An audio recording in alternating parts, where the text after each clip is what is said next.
저와 따라갑니다. 무엇을 하든지 다 하나님의 영광을 위하여 하라. 우리의 인격이 주님을 닮게 하소서. 우리의 가정과 교회가 건강하게 하소서. 아멘. 저는 우리 동양에서만, 또 우리 특별히 한국에서만 시어머니와 며느리 사이가 안 좋은 줄 알았습니다. 그런데 이 서양에서도, 미국 사람들도, 미국 가정도 별로 좋지 않은 것을 미국 와서 살다 보니까 알게 됐습니다. 참 세계 어느 곳에서나 시어머니와 며느리 사이에 갈등은 있는 것 같습니다. 인생 사는 곳이라고 한다면 우리 인간의 죄성으로 말미암아 나타나는 현상 중에 하나라고 생각이 됩니다. 그런데 여러분, 성경에서 가르치는 진리는요, 남자와 여자가 결혼을 하면 둘이는 한 몸이라고 이야기합니다. 하나가 된다고 이야기를 합니다. 그렇기 때문에 결혼을 하면 이제는 시어머니건 장모건 시아버지건 장인어른인 간에 다 똑같이 부부가 내 아버지 내 어머니가 되는 겁니다. 믿으세요? 정말 그렇게 여기고 사세요? 얘기 못 하시네. 성경은 그런데 우리에게 그렇게 가르칩니다. 성경대로 정말 생각을 하고 부부가, 저도 예수 믿는 사람이라고 한다면 부부가 결혼을 하면 정말 그렇게 우리 한 몸이니까 시어머니나 장모가 다 한 어머니로 각인되어져야 할 텐데 그렇게 받아들이지 못해서 내 어머니, 네 어머니 이러니까 갈등이 있을 수밖에 없지요. 어머니들도 내 아들, 남의 딸, 내 딸, 남의 자식, 이렇게 생각하니까 문제가 일어나는 겁니다. 제가 결혼을 하고 한국에서 결혼식을 올리고 한 2주 정도를 우리 부모님들과 제 아내와 함께 있다가 이제 미국에 들어왔습니다. 한 일주일 정도 지나고 난 다음부터 우리 어머니가 뭐 이렇게 믿음이 좋은 분이 아니라서 그런지 서서히 점점 그런 걸 보이셔요. 저한테 또 굉장히 서운하게 생각하시고, 그래서 제가 어머니를 조용히 찾아갔습니다. 어머니, 제가 사랑하는 건 아시죠? 근데 어머니, 성경은요 부부가 결혼하면요 한 몸이래요. 그러니까요 우리 제 아내도요 어머니가 어머니고요 어머니 딸이에요. 말씀을 드렸어요. 그랬더니 성경이 그러냐? 그러고서 일주일이 조금 괜찮게 지내다가 왔습니다. 어머니 주일을 맞이해서 여러분과 무슨 말씀을 나눌까 하다가 하나님께서 오늘 이 본문의 말씀을 주셨어요. 모든 여자들이 본받아야 될 그러한 귀한 어머니와 며느리가 성경에 등장하는데, 여러분에게 이 귀한 어머니와 그리고 며느리를 소개하기 원합니다. 참 이 두 사람이 보여주는 서로에 대한 헌신, 하나님 보시기에 너무 귀하여서 우리 모두에게 귀감이 되는 그러한 말씀입니다. 이 룻기서의 배경은요 지금부터 약 3300여 년 전에 사사 시대의 유다 예루살렘에 있었던 일이었습니다. 이스라엘 역사상 사사 시대라고 하면 어두웠던 시대였습니다. 왕이 없어서, 물론 이스라엘은 왕이 없는 게 당연했습니다. 이스라엘의 왕은 누구죠? 하나님이 친히, 여호와 하나님이 친히 왕으로서 다스렸기 때문에 사실 왕이 필요하지 않았었는데, 그러나 이스라엘 사람들이 왕 대신 하나님을 무시하고 우상을 섬기고 말씀대로 살지 못하고 부도덕하게 살고 불법을 자행하면서 살았습니다. 하나님께서 진노하셔서 징계하시는데 주의 여러 나라를 들어서서 그 나라를 공격하게 하시고 그 나라를 어렵게 했습니다. 그래서 이 어려움이 하루 이틀 가는 게 아니라 1년, 2년, 10년, 20년 막 가다 보니까 백성들이 하나님 앞에 탄원합니다. 하나님 너무 힘듭니다. 살려주세요. 건져주세요. 하고 그렇게 막 부르짖었더니 하나님이 불쌍히 여기셔서 사사를 보내가지고 사사로 하여금 그 대적들을 물리치게 해서 다시 평온하게 하는, 그런데 얼마 지나면 또 그렇게 반복하는, 이게 사사 시대였습니다. 그래서 사사 시대를 가리켜서 성경은 이렇게 한마디로 적고 있습니다. 그때에 이스라엘의 왕이 없으므로 사람이 각각 그 소견에 오른 대로 행하였더라 라고 기록하고 있습니다. 바로 이 사사 시대에 유다 베들레헴에 흉년이 들어서 엘리멜렉이라고 하는 가장이 자기 아내와 두 아들을 데리고 모압으로, 타 지역으로 이주를 해갑니다. 거기는 먹을 것이 있어서. 그래서 거기서 정착을 합니다. 그런데 문제는 얼마 지나지 않아서 가장이 되는 엘리멜렉이 죽고 맙니다. 그래서 그 아내가 두 아들을 데리고 사는데 아들들이 관연해가지고 장년해서 결혼을 해서 장가를 갔는데 모압의 여인들을 아내로 취했습니다. 그래서 가정들을 꾸몄습니다. 근데 그로부터 10년쯤 지나서 아들들마저 죽고 맙니다. 그래서 이 나오미는 두 며느리와 남게 됐습니다. 근데 유다 땅 베들레헴에 들려오는 소식이 흉년이 다 그치고 거기 먹을 것이 있다는 소식을 들었습니다. 그래서 나오미가 여기 모압 땅의 생활을 접고 두 며느리를 불러다 놓고 빠이빠이를 합니다. 어떻게 빠이빠이 하냐면 이 며느리 참 이 모압 여인들인데 착했나 봐요. 너무 자기한테 잘하고 아들한테도 잘했고 그래가지고 어떻게 축복하냐 하면 하나님이 너희들을 선대하셔서, 이 말은 정말 복을 주셔서 이 모압 땅에서 새로운 남편을 만나가지고 행복하게 잘 살기를 바란다 하고 하나님이 그들이 그런 복을 주시기를 기원을 하고 입 맞추면서 헤어지려고 그렇게 빠이빠이를 했습니다. 그런데 두 여인이 소리 높여서 웁니다. 시어머니를 붙들고 다 울면서 무슨 말이냐고, 우리는 안 떠난다. 어디를 우리가 엄마를 떠나냐, 어머니를 떠나냐, 어머니가 같이 가겠다고 이렇게 울면서 이야기를 합니다. 10절에 나오미가 이 며느리들이 자기를 붙들고 그렇게 우니까 너무 마음이 슬퍼졌습니다. 생각해 보십시오. 남편을 잃었습니다. 두 아들도 잃어버렸습니다. 너무 마음이 슬펐습니다. 그래서 울면서 제발 나를 그냥 내 고향에 가도록 내버려 두라고, 그리고 며느리 니들은 이 땅에 있으라고 간곡히 11절부터 13절에 이야기를 합니다. 11절 상반절을 보십시오. 내 딸들아 돌아가라. 너희가 어찌 나와 함께 가려느냐 그럽니다. 내 자부들아 돌아가라가 아닙니다. 이미 나오미에게는 이 두 자부가 아니라 딸들입니다. 딸들아 돌아가라 라고 공고를 합니다. 함께 니들이 고향으로 나하고 돌아가 봐야, 내가 이 늙은 나이에 거 가가지고 누구를 만나서 애를 낳아봐야 그 애가 얼마나 깐난하겠고, 그가 커서 너희들과 결혼을 하려면은 이거는 불가능한 일이 아니냐.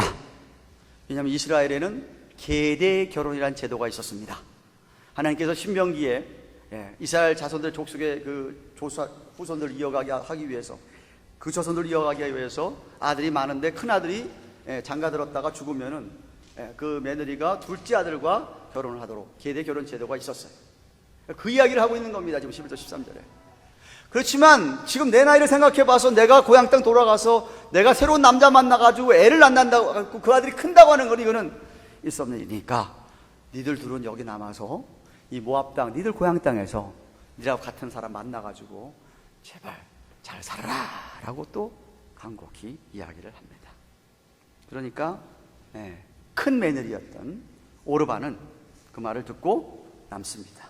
그런데 이 둘째 며느리 룻은 15절에 보면, 아니 이렇게 안 떠나겠다고 14절에 보면 시어머니를 꼭 붙잡으니까 나오미가 15절에 이렇게 룻에게 이야기합니다.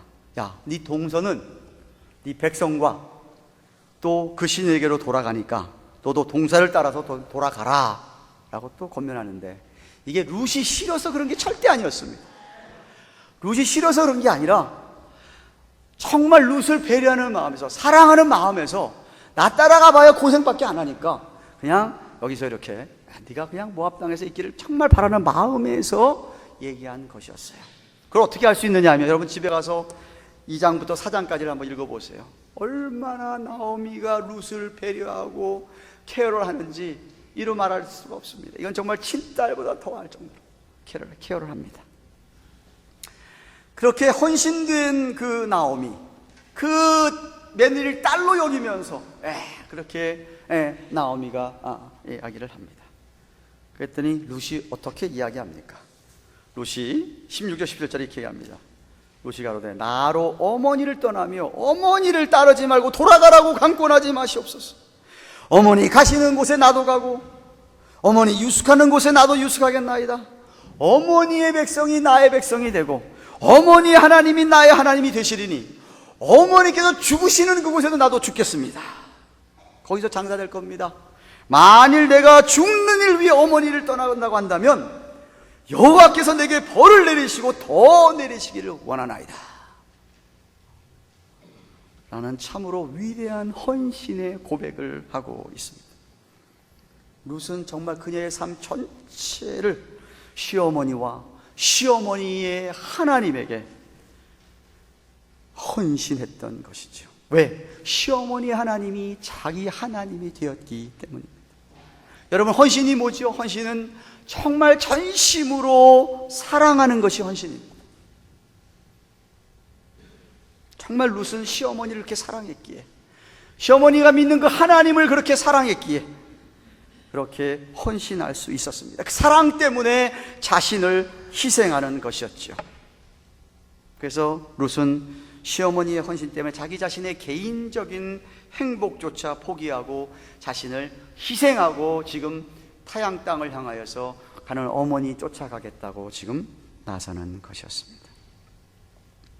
얼마든지 그 땅에서 시어머니 떠나보내고 오르바처럼 모압의 남자 만나서 잘 살 수 있음에도 불구하고 그는 다 자기의 그런 것, 이기적인 것들 다 포기하고, 아니 죽는 일조차도 시어머니 따라서 죽겠다고 이야기합니다. 죽음만이 둘 사이를 갈라놓을 수 있지 죽음 외에는 둘 사이를 갈라놓을 수가 없다. 만약에 내가 실수로라도 어떻게 해가지고 죽음 외에 어떤 일 때문에 어머니를 떠나게 되면 하나님이 자기를 벌 주시기를 원한다. 정말 대단한 각오 아닙니까? 이 정도는 되어야 진짜 헌신한 사람이라고 얘기할 수 있지 않겠습니까? 그러니까 나오미가 더 이상 룻을 말리지를 못하고 18절에 보시면 나오미가 룻과 자기와 함께 가기로 굳게 결심함을 보고 그에게 말하기를 그치니라 그랬습니다. 제가 이 스토리를 저희 이민 교포들에게 좀 이렇게 각색을 해보았습니다. 여러분의 자녀들이 아주 어릴 때에 남편과 함께 미국에 이민 왔습니다. 이민 와서 얼마 되지 않아가지고 여러분 남편이 사고로 죽었어요. 그리고 아들들을 혼자 키우는데 아들이 커가지고 결혼하는데 다들 미국 여자들하고 결혼한 거예요. 근데 이 미국 여자들이 참 자기한테 잘해. 근데 10년쯤 살았는데 아들들 둘마저도 사고로 죽었어요. 말도 잘 통하지 않는 며느리 둘하고 남았습니다. 근데 아무래도 자기가 한국에 더 좋은 것 같아서 한국으로 돌아가겠다고 마음을 각오했습니다. 그래서 며느리를 앉혀놓고 짧은 영어로 난 한국에 살 테니까 니들 여기서 미국 남자 만나가지고 잘 살아라. 그런 거예요. 근데 며느리들이 무슨 말씀하고 있느냐고, 한국 쫓아가겠다고. 또 강곡하는 거예요. 야, 니들이 미국 사람이 한국 가가지고 차별받으면서 뭐 살라 그러냐? 그냥 여기서 미국 사람 만나서 잘 살면 되지 않냐? 그러는 거예요. 그랬더니 큰 며느리는 그 말 듣고 정말 그렇게 떠나고, 작은 며느리는 쭉 잡고 어머니 붙드는 겁니다. 무슨 얘기하냐고. 한국 가겠다고 내가. 어머니와 같이 살겠다고. 어머니가 죽기 전에는 어머니하고 안 헤어지겠다고. 그렇게 하면서 한국에 가서 산다 이겁니다. 여러분, 하나님께서는 오늘날 이 룻과 같은, 나오미와 같은 사람들을 찾고 있습니다. 참 이렇게 헌신한 사람들이 야말로 하나님께 놀라운 은혜를, 특별한 은총을, 복을 받게 되는 거예요. 룻이요, 그렇게 어머니 쫓아갔는데요, 여러분 이 장을 보시면은 보아스를 만납니다. 유명한 사람입니다. 당대 아주 거부입니다. 근데 이 보아스가 또 나오미의 먼 친척이 되는데, 이 룻이 보아스의 눈에 띄어가지고 결국 보아스와 결혼을 하고 아기를 낳습니다. 그 아기가 누구냐 하면 다윗 왕의 할아버지 오벳이에요.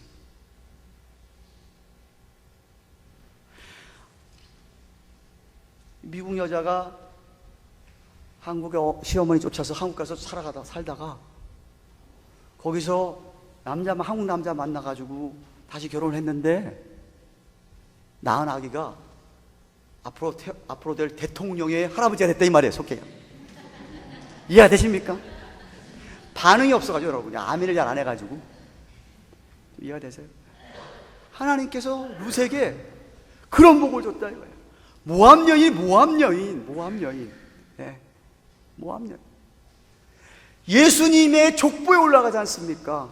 다윗의 후손 가운데 예수 그리스도가 나셔서 족보에 룻이라는 이름이 들어가지 않습니까? 헌신한 자에게 있어지는 특별한 복이라 이 말이에요.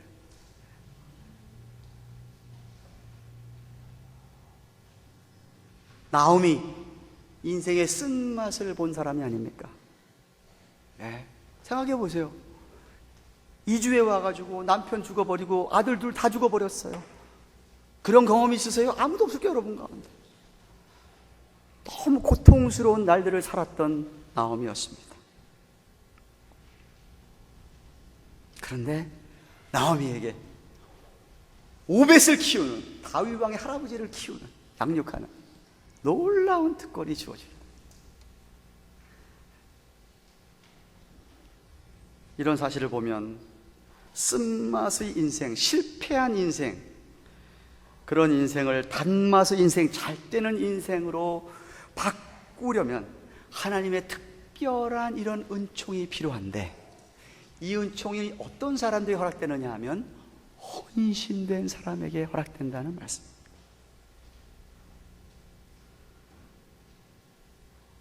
전심을 다한 사랑에서, 죽음을 두려워하지 않는 헌신. 죽으면은 죽을 겁니다, 제가. 그러나 어머니 내가 쫓아갑니다. 어머니 하나님 내가 붙잡습니다. 에스더처럼 죽으면은 죽으리라 각오를 했더니 죽었습니까? 죽기는커녕 온 이스라엘 백성들을 살리는 놀라운 일을 에스더가 해내지 않았습니까? 제가 볼 때 이렇게 죽음을 각오한 여인, 죽음을 각오한 사람들을 이 세상이 누가 어떻게 감당을 하겠습니까? 아무도 감당하지 못하지. 그러면 어떻게 룻이 이렇게 이런 헌신이 룻에게 가능해졌을까? 바로 16절 하반절에서 보다시피 어머니의 하나님이 나의 하나님이 되시니리 하는 믿음이 있었기 때문에 가능했습니다. 나오미 하나님이 어떤 하나님이었죠? 나오미의 고백을 들어보십시오. 20절 21절 고백을 들어보십시오. 나오미가 그들에게 이르되 나를 나오미라고 칭하지 말아라. 하도 쓴 인생이었기 때문에 말하고 칭하라. 이는 전능자가 나를 심히 괴롭히게 하셨습니다. 나오미 하나님은 전능자였습니다. 아도나이, 히브리어로 전능하신 하나님이었습니다. 비록 자기가 쓴맛을 당하고 괴로움을 당해도 그의 하나님은 전능자라, 이 말이에요. 그 말씀을 21절에도 반복을 합니다. 21절에 똑같이 반복을 하고 있어요. 그 하나님이 전능자입니다. 올마이리 가십니다. 전능자 하나님. 비록 그렇게 자신의 삶이 괴롭고 힘들어도 그 배후에는 전능하신 하나님이 계심을 확실하게 믿었습니다. 그분의 절대 주권을 믿었다는 말씀입니다. 나오미의 인생에서 나오미가 경험한 것, 그의 하나님이 전능하신 하나님. 그래서 그 믿음 그대로 앞으로도 나오미는 전능하신 하나님의 손길을 경험하게 됩니다. 아들도 잃고 남편을 잃어버리고 아들들 둘마저 다 잃어버렸는데도 불구하고 하나님께서는 그녀에게 보아스라고 하는 사람을 아들처럼 주셔서 룻을 통해서 보아스가 그녀의 아들 역할을 감당하게 됩니다. 그러므로 여러분, 아무리 여러분이 지금 막 닦는 현실이 고통스럽다 하더라도 적어도 여러분이 하나님을 향한 신앙 고백만큼은 흔들리면 안 됩니다. 좀 힘들다 그래가지고서는 하나님이 마치 안 계신 양, 죽은 양, 그렇게 말하고 그렇게 살아가지 마십시오. 힘들어도 하나님은 하나님이세요. 하나님은 전능하신 분이십니다. 나오미는 그 하나님, 그런 믿음 가지고, 그래서 여러분이 힘들어도 하나님의 주권을 믿고 오히려 감사하며 찬송하며 살아야 합니다. 제발 입으로만 기도할 때만 전능하신 하나님 하지 마시고 진짜 여러분의 삶 가운데 하나님이 전능하신 하나님으로 믿는 믿음됨으로 사시기를 바랍니다. 내가 지금은 좀 힘들고 잘 안 돼도 전능하신 하나님 때문에 나는 잘 될 거다, 그런 믿음을 갖고 사시기를 바랍니다. 제발 입을 열면 부정적이고 불평하는 그런 말 하지 마시고 믿음의 말, 긍정적인 말을 좀 하십시오. 말한 그대로 됩니다.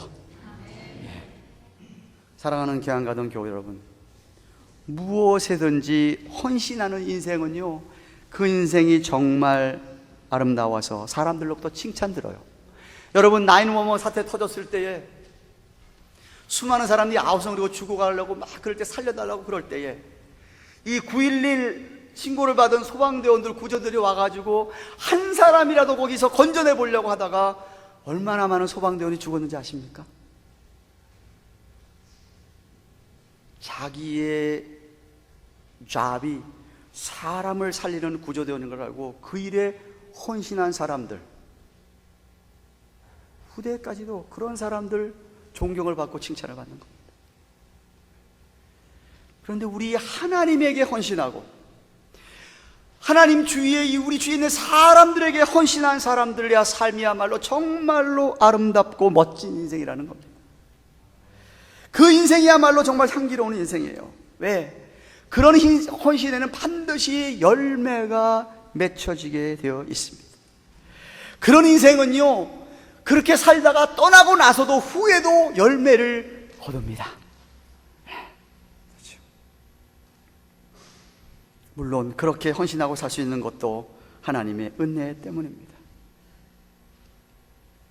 정말 헌신된 목자를 볼 때 양들은 행복하게 생각합니다. 감동을 받습니다. 야, 우리 목사님 저렇게까지 헌신되었구나.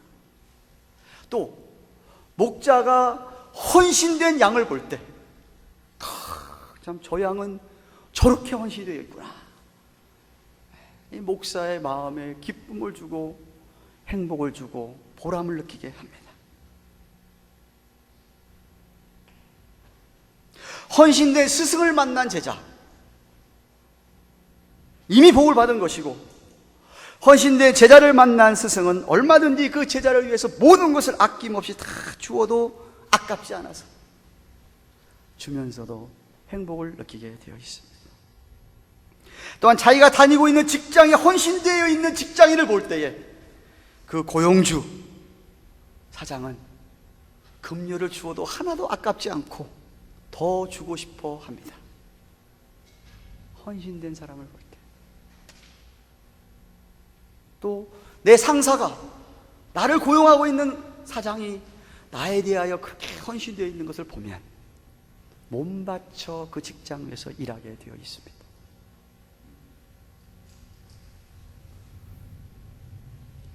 그리고 당연한 것 같지만 헌신된 부모를 만난 자녀는 앞날이 보장되어 있고 사는 날 동안 security, 안전하게 되어 있습니다. 부모가 지켜주니까. 그리고 부모의 헌신에 보답하려는 자녀들을 보는 부모는 키워놓은 보람을 느끼면서 무한한 행복을 느끼게 되지요. 근데 여러분, 이런 헌신은 아무나 할 수 있는 것이 아닙니다.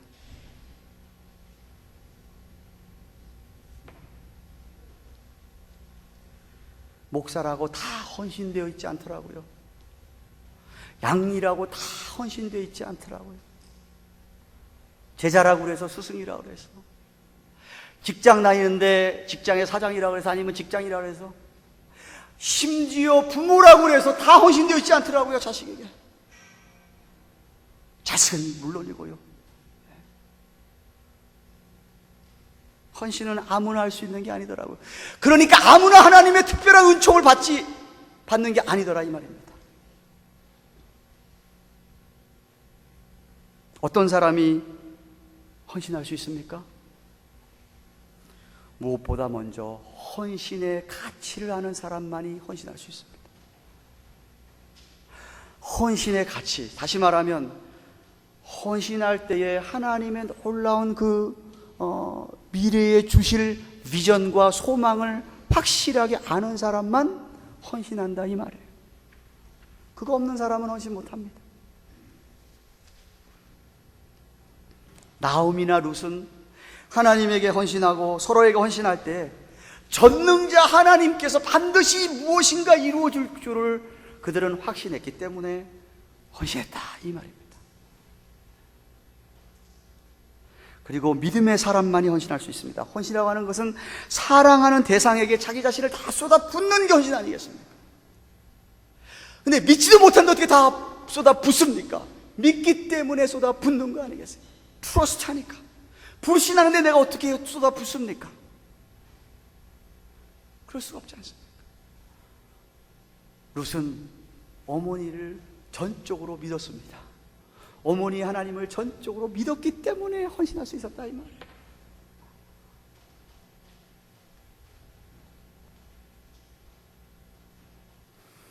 뿐만 아니라 헌신은 지혜로운 사람만이 할 수 있습니다.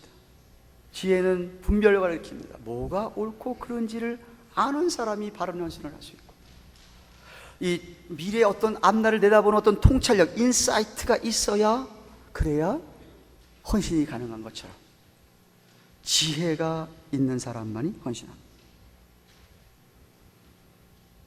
그래서 지금 힘들어도 꾸준하게 헌신할 수 있는 것이죠. 그리고 앞서 언급했듯이 사랑의 사람만이 헌신할 수 있습니다. 전심으로 사랑하는 마음이 없으면 헌신은 불가능합니다. 아니, 말이 안 되죠. 그래서 사랑과 헌신은 같이 가는 겁니다. 동전의 양면과도 같습니다. 사랑이 없는 헌신은 있을 수가 없고, 헌신이 없는 사랑은 헌신이 아니고 같이 가는 것이죠. 그래서 여러분, 저는 여러분들의 심령에 하나님이 정말 은혜를 주셔서 헌신의 가치를 알고 이루어질 일에 대한 소망을 분명하게 갖고 정말 전능하신 하나님을 온전히 신뢰하면서 성령께서 주시는 지혜를 가지고 사랑으로 하나님께 헌신할 수 있기를 바랍니다. 그러면 여러분, 여기 오는 나옴이나 룻보다 더 큰 특별한 은총을 여러분이 받게 됩니다. 사도 바울도 그렇게 헌신할 수 있었기 때문에 로마서 14장 8절에 우리가 살아도 주를 위하여 살고 죽어도 주를 위하여 죽나니 그러므로 사나 죽으나 우리가 주의 것이로다 라고 하였습니다. 이렇게 주께 올바로 헌신하는 사람들은요, 그 주위에 있는 사람들에게도 헌신할 수가 있습니다. 자기에게 맡겨준 사람들에게. 잠시 제가 동영상 하나를 보여드리겠습니다. 어제 본 내용인데 감동받아서 우리 틀어주시겠습니까? 한 어머니가 입양한 거죠. 팔이고 다리고 다.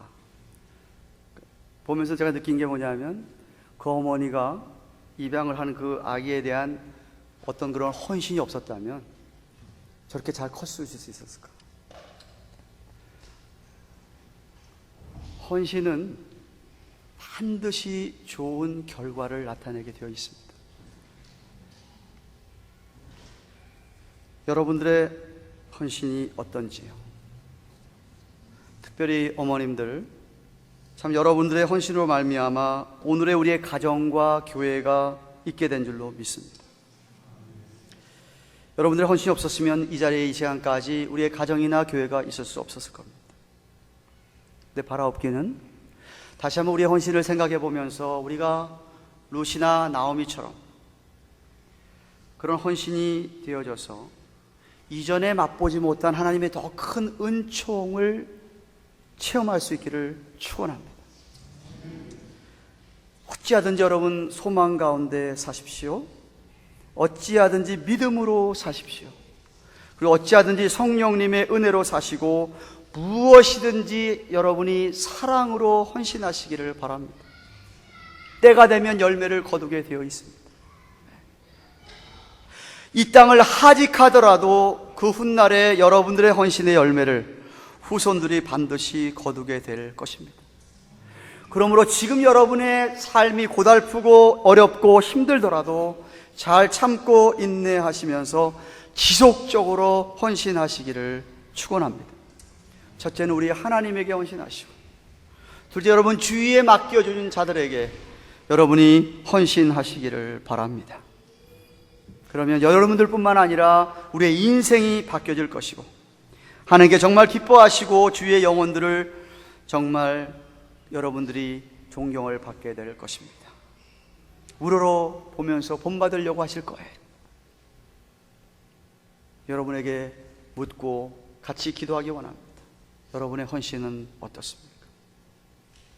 남편으로서 아내에게, 아내로서 남편에게, 부모로서 자식에게, 자식이 부모로서, 양으로서 목자에게, 목자로서 양에게,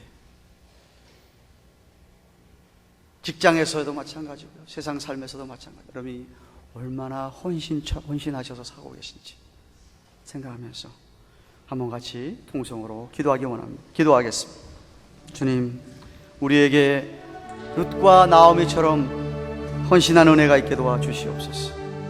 하나님께서 우리의 앞날에 주실 특별한 은총을 체험하기를 소원합니다. 주님, 정말 우리에게 소망 가운데 살도록, 믿음으로 살도록, 전능한 하나님을 온전히 믿고 어떤 모험도 가능하며 성령님의 지혜로 살고 사랑으로 헌신하도록 도와주시옵소서. 한번 같이 간절히 주신 말씀 기억하며 룻을 생각하며 기도하겠습니다. 고마우신 하나님 아버지 감사합니다. 어머니 주일이라서 룻기서를 서론 부분을 잠시 살펴보았습니다. 나오미가 얼마나 아픈 인생을 살았습니까? 남의 땅에 가서 이주하여서 남편도 잃었고 두 아들도 잃었지만 착한 자부들을 두었는데 딸들로 여기고 딸들에게 온 사랑을 퍼붓고 고향으로 돌아갈 때에도 하나님 다 내려놓고 가려고 했지만 룻은 끝까지 붙잡고, 룻도 참 며느리지만 딸처럼 어머니에게 헌신하고 어머니 하나님에게 헌신해서 결국은 보아스를 만나게 되고 예수 그리스도의 족보에 오르는 다윗 왕의 할아버지를 낳게 되는 놀라운 축복을, 특별한 은총을 받게 된 것을 봅니다. 하나님, 우리 어떻습니까? 얼마나 헌신하고 살아갑니까?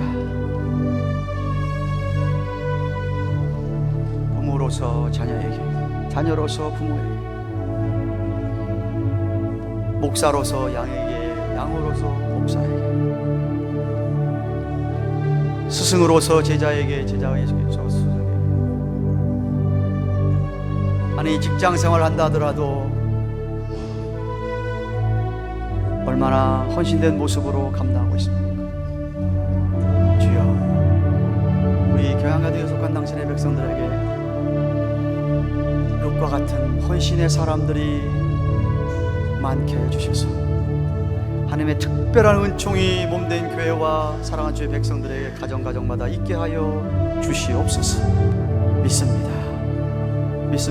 소망과 믿음 가지고 사랑 가운데 인내하며 아버지 하나님 지혜를 주셔서 지속적으로 헌신하는 우리 모두가 되도록 도와주시옵소서. 감사드리고 예수님의 이름으로 기도합니다. 아멘. 주신 말씀 생각하며